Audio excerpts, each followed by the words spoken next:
নমস্কার বন্ধুরা, অ্যানিভার্সারি বলে কথা, আর সেদিন কিছু স্পেশাল হবে না সেটা কি হতে পারে? ভেবেছিলাম মিসেসকে নিয়ে লাঞ্চে যাব। ওই বলল ছাড়ো না, একদিন বাড়ি আছি, তার থেকে তোমার পছন্দের চিকেনটা বানাই। আমি বললাম এত বেলায়? বললো দেখো না। তো চটজলদি চিকেন কারি বানাতে আমরা কি করলাম, প্রথমে 500 গ্রাম মতন চিকেন ভালো করে টক দই, হলুদ, কাশ্মীরি লাল লঙ্কা এবং সর্ষের তেল দিয়ে প্রায় 30 মিনিট মতো ম্যারিনেট করে রেখে দিলাম। যতক্ষণ ম্যারিনেট হচ্ছে সেই ফাঁকে একটা বড় পেঁয়াজ, তার সঙ্গে 5-6 কোয়া রসুন, 10টা গোটা কাজুকে ভালো করে ভেজে নিলাম, মানে হালকা করে ভেজে নিলাম, করে ঠান্ডা হতে দিলাম। একটু ঠান্ডা হয়ে গেলে সেটাকে 5-6টা কাঁচা লঙ্কা দিয়ে একটা পেস্ট বানিয়ে নিলাম।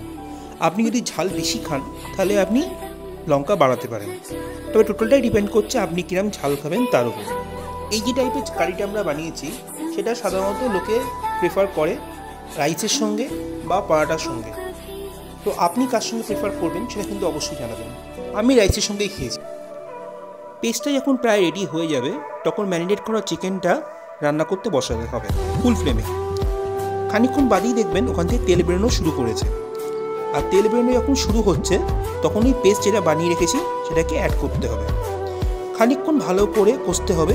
কষার পর দেখবেন পেস্টটা খুব ভালোভাবে মিশে গেছে এবং খুব সুন্দর একটা গন্ধ বেরোবে। সেই সময় প্রয়োজন মতো নুন, কাসুরি মেথি এবং গরম মশলা মিশিয়ে নামিয়ে নিন।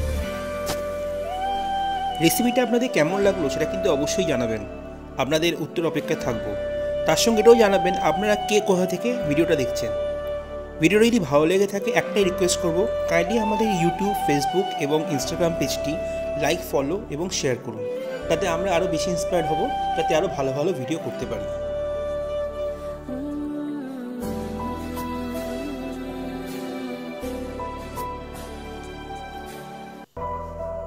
চিকেনটা প্রায় রেডি হয়ে এসছে, আর একটুখানি ফোটা বাকি আছে।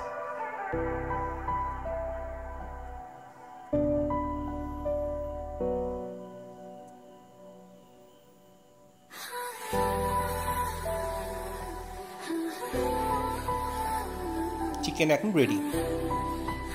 তো বন্ধুরা, আশা করি রেসিপিটা আপনাদের ভালো লাগবে। ভালো থাকুন, এনজয় করুন এবং সবাইকে খুব ভালো রাখুন। নমস্কার।